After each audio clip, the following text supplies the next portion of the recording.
So it goes out nationally Saturday morning. Zaigler Zeigler's not going to play against Florida. The Vegas line goes from Tennessee by 5 to Tennessee by 2. Then you hear he's not the only one going to be out. And now Florida's a favorite. But nobody wearing white and orange apparently got those messages because they drilled Florida. Welcome to the Food City Locker Room, presented by Garza Law. This is the Players Show.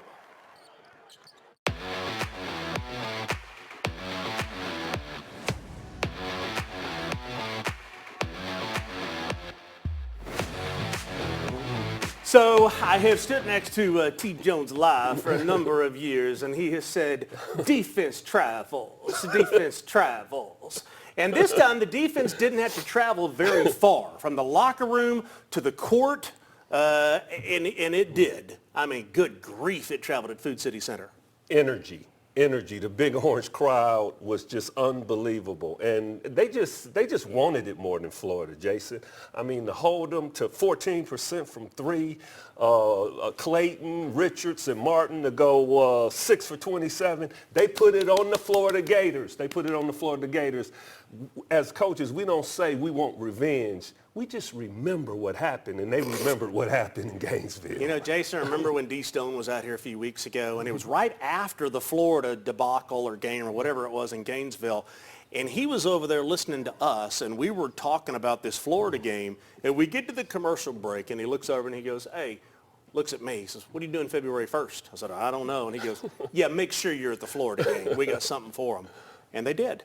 Yeah, he told us to circle that date on the calendar, and honestly, I kind of looked at him and said, okay, just being nice. You're being sweet. I didn't really believe it based on what we saw down in Florida. You look at the matchup between Tennessee and Florida down at Florida. Florida was really dominant on the glass. They have depth, and then to find out that Igor was going to be out, to find out that Zaigler was going to be out, 7 scholarship players, it didn't really look good for Tennessee. But don't tell Mashack, don't tell Gainey, don't tell Apar, don't tell the rest of those guys because they brought it to Florida for 40 minutes for sure. And how about Cade Phillips coming out there? I mean, he threw one literally up to us on row 14. He threw it over Zaigler to beat a cheerleader on the sideline.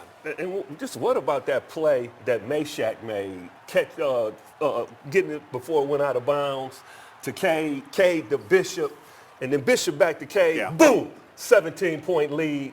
And the rest is history.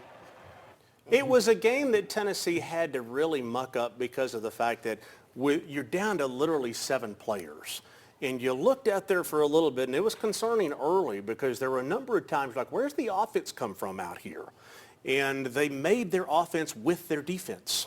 Don't they always muck it up, though? Yep. Because defensively, they're always stopping the other team. We got Zaigler and Mashack in studio. Let's make sure they stay with us, okay? But I'm saying, because their defense is so good, you can say they always muck the game up. Yeah. Saturday, we saw three-point shooting improve. Chad started making shots from the outside. Well, that was nice to see. You can make the point that because of our defense, we always kind of muck the game up. That's all I'm saying. Tony, these numbers are somewhat ugly. All that matters is that you won by 20, you got the win, but ugh. You got rebounded them 40 to 37. Points in the paint, Mark. UT had 34 points in the paint. And points in the paint comes from either spoon feeds, drop-offs, offensive rebounds, or perimeter guys going downhill and scoring in the paint. We did it got 34 points, and I think it was a concentrated effort, Jason, by the coaching staff to say, we need to get the ball inside. We need to punish Florida. Well, those stats there shows that Tennessee was the winner in the rebound column, but it doesn't show all the loose balls that Tennessee was able to get. That's a key indicator that Tennessee was playing harder than Florida, wanted it more than Florida. You think about, Mashack's save and then the dunk at the other end from Phillips. It was plays like that the whole entire game that don't show up in the score sheet. I'm going to ask both of you guys, before we bring Zaigler in for the second segment of the show, and then Mashack is here as well for the third segment of the show, how does it happen? You guys have coached, you guys have played, I've just talked about it for years. How does it happen that you get killed by 30? You didn't have a pulse in that game. And then you come back and you do the exact same thing just a few weeks later to the team that drilled you, and you were shorthanded. How does that happen? Well, when you're a competitor and you lose, you can't wait to play that opponent again. Okay. I mean, if you got the drive and the determination inside of you. I want to make a point, a very salient point that one of my former players, Dane Bradshaw, made. He did the analysis of the game. Yeah. He said, you know, when you got players out, it's just like a backup quarterback playing. The offensive line has to block a little bit better. They try harder. They got to try a little bit harder. And our offensive line was our interior, and our interior played really well. They played lights out, Jason, and that enabled us to win comfortably. It was weird because Florida act like they were surprised. I mean, what did you think was going to happen? Yeah. You beat Tennessee by 30 at your place. Think they're going to do it again? You were talking trash during the game. Yeah. Did you think Tennessee was going to let you come into their house and you'd be able to do it again? Of course Tennessee was going to bring it. So before we, and I know because we've got to get to a break here in a minute, but before we move on to our guest in studio tonight, I do want to give you the opportunity to talk about your favorite guy, John Calipari. Went back into Rupp Arena with Arkansas and quieted the crowd. Did you shed a tear for your friend? I did. You know what? But I was happy a little bit for Cal because, you know, he got booed in that arena, and he has done some great things in Lexington. And to get booed there, not a lot of class by the Kentucky faithful. But, you know, Mark Polk, he didn't have his team ready to play, and consequently Arkansas was ready to play, and they popped him.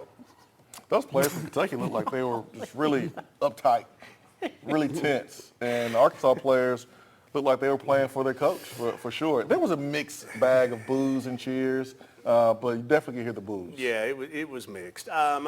Okay, let's take a break. When we come back, we're going to bring Zakai in here. You know, Zakai's the only guy that doesn't play in the game against Florida, yet worked up a sweat and was worn out at the end of the game. We'll talk to him in studio next on the Food City Locker Room presented by Garza Law. Zakai Zeigler's appearance on The Locker Room is brought to you by Lakewood Capital Group.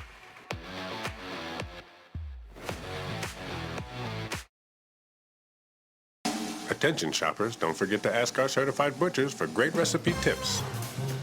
This is an authentic butcher shop, where meat is hand-cut in-store, beef is ground fresh daily, and expert advice from a certified butcher is always free of charge.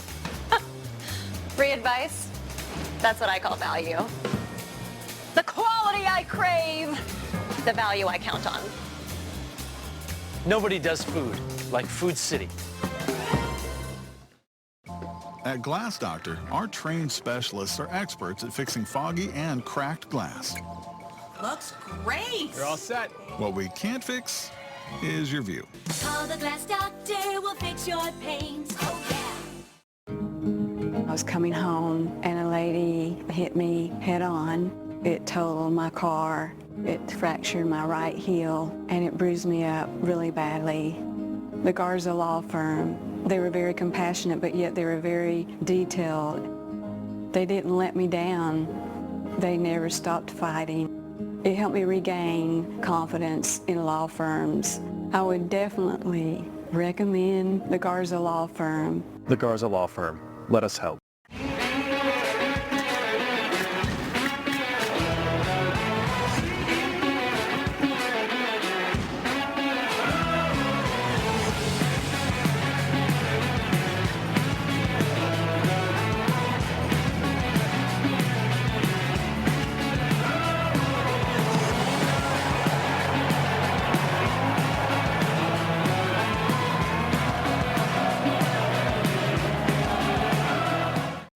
I was the star around here until Glass Doctor installed this perfect shower enclosure. Now they look at me like, well, there you go. Call the Glass Doctor, we'll fix your paint. Oh, yeah. The Locker Room is brought to you by Food City, NPG Brain and Concussion, Knoxville Smiles, Glass Doctor, and Garza Law. So years ago, you guys may remember this. Remember Tony Harris when he played basketball at Tennessee? He was out for a Kentucky game, and there was a fight at the other end of the court, and all of a sudden Tony went sprinting down to the other end. And we're like, I thought this guy was hurt. And he goes running to the other end. So this brings the guy in. My wife and I are sitting behind the bench, 14 rows behind the bench. I look down there, and there's nobody with more energy than you down on the court. Before we get going, give us an update on your status. I'm good. I'll be back next game. Simple as that. Okay. I'll be back. Yeah, I was a little banged up, and it was bothering me. You know, had some like number stuff that was going on with the strength coach that was a little off, and you know, I was in some pain, but you know, I'll be back next game. Okay, so you're back Wednesday. Yeah, that's the next game. Good job, Mark. Why do I not fire myself here? Okay, so I will ask you this in all seriousness. You were passionate. You were in the huddle. I was so impressed with the fact that you weren't playing, but you were still the leader of this team. Yeah, I mean, it got to me the day before a little bit that I couldn't play in the game, and like, you know, going through all the film sessions and everything, like the night before, it was a little like bothering me something. I was like, I might not play. And then being out there, I was just like, I got to just take it on the chin. Like, it's nothing I can really do at this point, and I just got to have my brothers back because I know they're going to go out there and do whatever they can do. Yeah. And like, I just got to have as much energy as possible because I can't do anything else, really. Zakai, I got a couple questions for you. How many games have you missed during your tenure at Tennessee? During my 10th year? During your tenure at Tennessee. He throws out big words. I'm sorry, Zakai. I missed the March Madness my sophomore season, and I just missed the exhibition games my junior year. So this was the only game at Food City Center that I ever missed. So sitting there on the bench, how did you internalize not being out there? It was crazy. It was honestly crazy to see, like, on the sideline, especially a game like this where it was a sold-out crowd and the crowd was really into it. Our team, we had a bunch of energy, or the coaches had energy. So just seeing it from the sideline, it was like, it was crazy seeing it from practice every day translate to on the court playing against somebody else. So it was just a wild experience. Your teammates are so dependent on you. I mean, you run the show offensively, defensively when you're out there. Do you feel like your team grew with you not being out there? 100%. And, man, the guys look great out there. It was flowing. It was moving. You know, defense, they had energy. We had a bunch of deflections. At halftime, we think we had 22 deflections or something like that. So, you know, we had great energy, and I feel like it just gave everybody a bunch of more confidence, I would say, just being with the guys, being out, and really just understanding that, you know, this is what we have today, and we can't do anything else about it. So, you know, if coach take you out the game, that means you're going right back in the game. So just play with all the confidence in the world, and I feel like the guys did that, and I'm just glad to see it's about to carry over. ZZ, I got a congratulatory statement to make towards you. A couple weeks ago, you surpassed the all-time leading steals guy in UT history. You have over 200 steals, over 600 assists, and over 1,000 points. Only 2 players in the SEC history has that. Can you name the other player? My 2 colleagues couldn't do it 2 weeks ago. Did you recruit him? Is he from New York or something? He's from New York, Kareem Reed. How could I not know him? Yeah. No, it's not Kareem Reed. Yes, it was. No. Over 200 steals, 600 assists, and over 1,000 points. Oh, over 1,000. I don't know. I know over 1,300 points is Kareem Reed. Okay. He played at Texas A&M, and he plays in the NBA with OKC right now. Alex Caruso. Yes. Alex Caruso. Yes, that's exactly yeah, right. I did see that, and it's a blessing to be one out of only 2 players in SEC history to do that. But you know, I still got some more ways to go. I got a couple more games left. Congrats, brother. Hey, Zakai, but before we kick you out of here and Jemai comes in, we've talked with you. You've brought a number of your teammates out here for the show. You have talked about I got to get Jemai out here for the show because you kind of guys are like Batman and Robin at this point. Talk about his evolution and where he is now. Yeah, well, I say it a lot. You know, he's the only player I know that played every single position in a Coach Bond system. And a lot of people don't really understand how tough that is. He went from, when I went down my sophomore year, he went from being a 3-man, 2-man to being a point guard.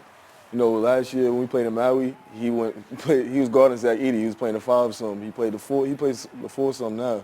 He plays the 3-some. So, you know, I got to give it a lot of credit to him. Like that takes a lot of basketball IQ. That takes a lot of toughness, mentally and physically, to be able to just guard different positions, to be able to run the show, just to be able to do all those things. He's like a super versatile person, and you know that's my right hand, especially when it comes to leading this team. You know, me and him been together. We came to the same class together, coming to UT. So you know, without him, I don't think we do have any of the wins that we have today. So kind of all these rules are changing. People are trying to get extra years of eligibility. Let's just say you were allowed to get a 5th year. Oh, here we go. Would that be something that you would be interested in, Zakai? Oh. Only God knows. Okay. Only God knows. But why would I not? Like, if this is the best situation for me, why would I not? You know, I love all nations, of all nations love me. So that's the best situation then. Wow, how about that? I will say this to wrap up the Jemai thing. When he hit a Kareem Abdul-Jabbar hook in the lane yesterday, I turned to the dude next to me and I said, and that's where we are. Jemai Mashack is Kareem Abdul-Jabbar today. All right. Now, he definitely, I'm telling you, he's a Swiss Army knife. He could do it all out there. Sounds good. All right, man. Hey, good job. We will see you Wednesday on the court. We'll kick you out of here. We'll bring Jemai Mashack in next on the Food City Locker Room presented by Garza Law. This is the Players Show. The Locker Room is brought to you by Food City, Exterior Home Solutions, D1 Training, Lakewood Capital Group, Ted Russell Ford, and Garza Law. Attention shoppers, don't forget to ask our certified butchers for great recipe tips. This is an authentic butcher shop where meat is hand-cut in-store, beef is ground fresh daily, and expert advice from a certified butcher is always free of charge. Free advice? That's what I call value. The quality I crave, the value I count on. Nobody does food like Food City. I see Marco's role in the community as somebody that people can look up to. Marcos Garza is very thoughtful. He pays attention to the needs of the people in the community. He's somebody that's very unselfish, somebody that's going to always be there. Marcos Garza will work as hard as he can to get the best results for you. In the future, no matter where I'm playing, no matter what the team I'm playing for, I'll always be on Garza's team. The Garza Law Firm is Mama Zizi approved. The Garza Law Firm. Let us help. Come on, we got a roof to replace. Let's go, baby. Let's go. Hey, Sterl, you ready to go to the top? Man, I can't believe you guys been doing this for 25 years. Oh, baby. Now, this is what I call a rooftop party. We have 25 years experience in roofing and exterior renovations, and we're backed by the best. Are you ready to get your rooftop party started? Give us a call, 865-524-5888. Knoxville Smiles depend on us to make your smile better. Knoxville Smiles, are you happy with your smile today?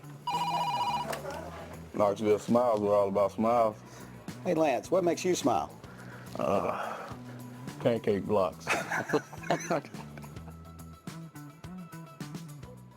When a family needs a fence, it's more than a piece of wood or metal.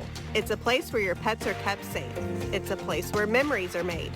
It's what helps make your house a home. At Knox Fence, we have decades of experience in residential and commercial fencing.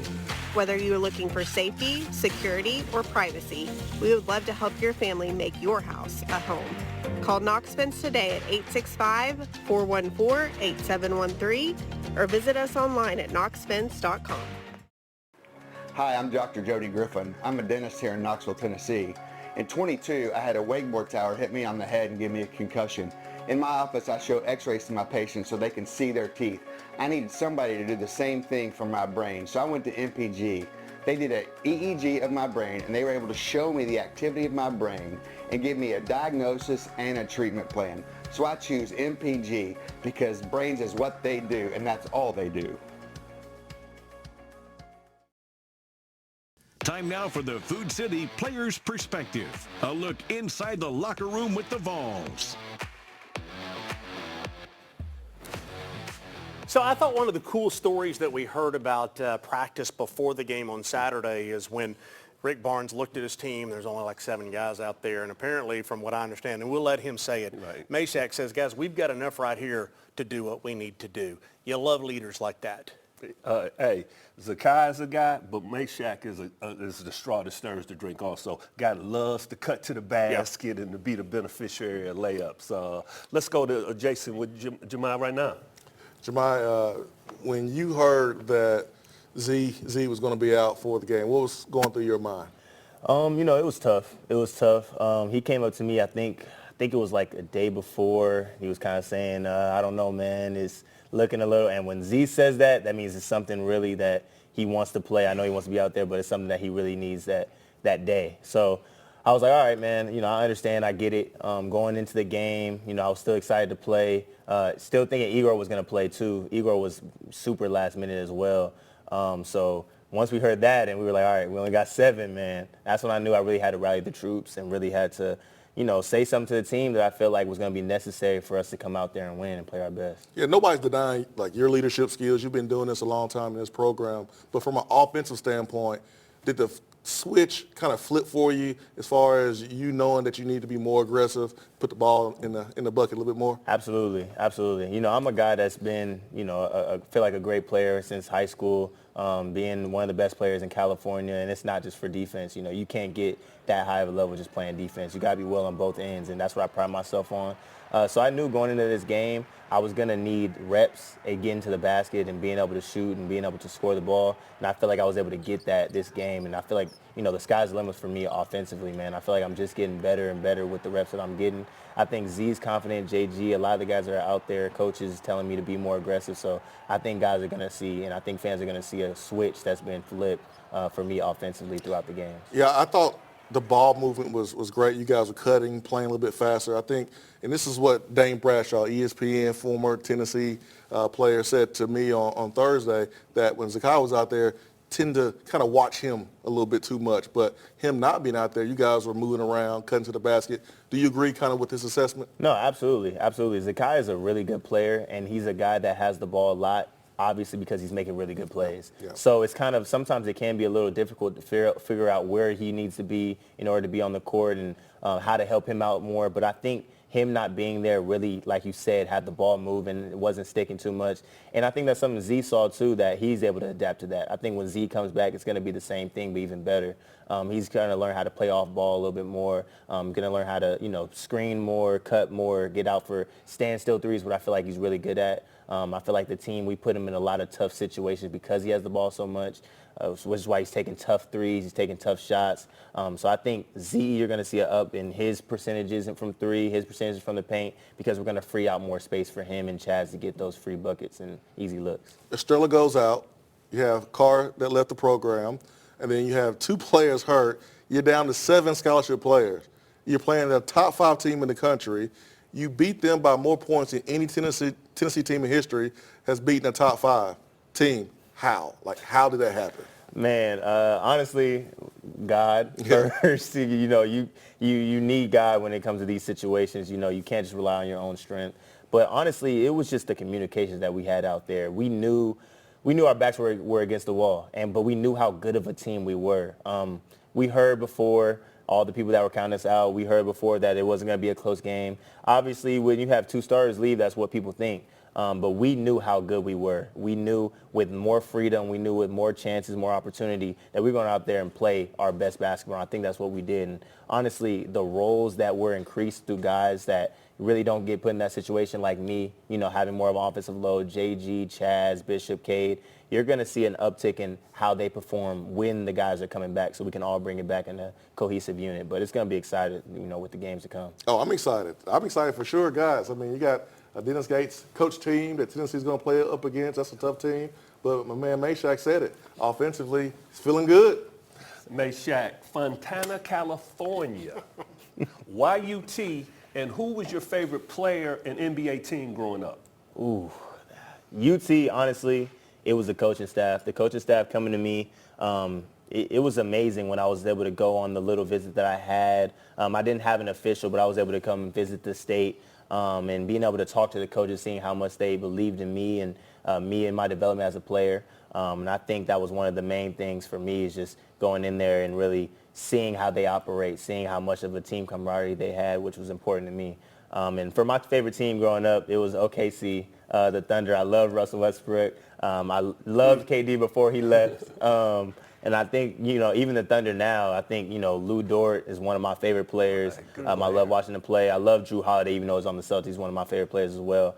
Those are guys that are, really good defenders and really good on the other side of the ball. And, that's what I want to be I want to be a National Defensive Player of the Year. That's my goal. And I want to continue to play that way. So just those guys are the type of guys that I look at, and, those are my favorite teams growing up. Well, keep doing what you're doing. Thanks for coming into the studio. Good luck the rest of the way, okay? Thank you, man. Thank you. All right, Jamon Mashack over at Tennessee. We'll talk about the keys to victory for the next games coming up next.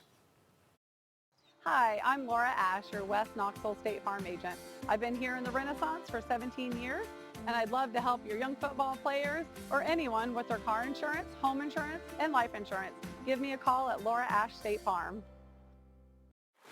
I see Marcos' role in the community as somebody that people can look up to. Marcos Garza is very thoughtful. He pays attention to the needs of the people in the community. He's somebody that's very unselfish, somebody that's going to always be there. Marcos Garza will work as hard as he can to get the best results for you. In the future, no matter where I'm playing, no matter what the team I'm playing for, I'll always be on Garza's team. The Garza Law Firm is Mama Zizi approved. The Garza Law Firm. Let us help. What's up, guys? It's Devin Driscoll, owner of D1 Sports Training. We know in 2024, convenience is king, so we have locations not just in Hardin Valley, but now one in Maryville, in Farragut, and in Morristown, with more soon to come. So keep an eye out. We want to bring D1 Sports Training to everyone in East Tennessee. Hey, Tim Hoskins here from Covenant Sports Medicine. I'm the corporate manager of sports medicine, and I want to speak a little bit to our community partners and relationships that we have.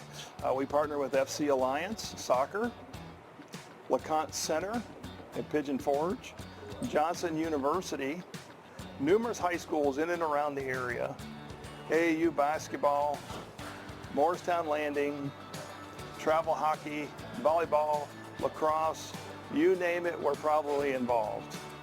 What a lot of people don't know about Covenant Health is we're a nonprofit, community-based healthcare delivery system. We provide services in your community. If you ever need help with some event medicine or sporting event, scan the QR code at the bottom. Covenant Health, our mission is to improve lives through better health. Community banking is about location and much more. It's about family. We reside in your community. We are a part of your community. At Commercial Bank, our commitment extends beyond the walls of our branches. It's displayed each day in the opportunities we provide, the money we give back, and the time we commit, all to help improve the lives of the people, families, and businesses that make our communities great. Commercial Bank, life made better. Keys to Victory is brought to you by Garza Law. We've had so much fun talking about the Florida game. We have not talked about Missouri and what they did this past weekend. Let's talk about the keys to victory for Wednesday's game. Tone Loc, we'll start with you. Points in the paint. I mean, we scored 34 points in the paint against Florida. Downhill drives, spoon feeds, offensive rebounds, that needs to continue. Three-point shooting defense. Tennessee leads the nation in three-point shooting defense. That's outstanding. And we need to continue to out-rebound our opponents, Jason. Yeah, Tennessee, one of the best defenses in the country. What makes them great is they're able to guard without fouling. That needs to continue against Missouri because Missouri is one of the best teams in the country at getting to the free throw line and has been since Dennis Gates has been there. So very important to guard without fouling. Also protect the ball. Low amount of turnovers. Missouri really good at forcing turnovers, getting steals. Again, that's a Dennis Gates staple as well. And then downhill drives. One thing that we love, Tony, is watching guys get downhill, whether it's Mashack, whether it's Gainey, getting downhill, finishing at the rim. Missouri coming off a huge win on the road, and they're kind of that scary team. They're that team that you look at and they've had some success against Tennessee. You come off that big win over Florida, don't go back to Jason has mentioned the name Dennis Gates a number seconds. of times. I competed against Dennis when he was at Cleveland State. I was at Oakland. Outstanding coach. Plumb out of time. T. Jones Live took it all. We'll see you next Sunday night.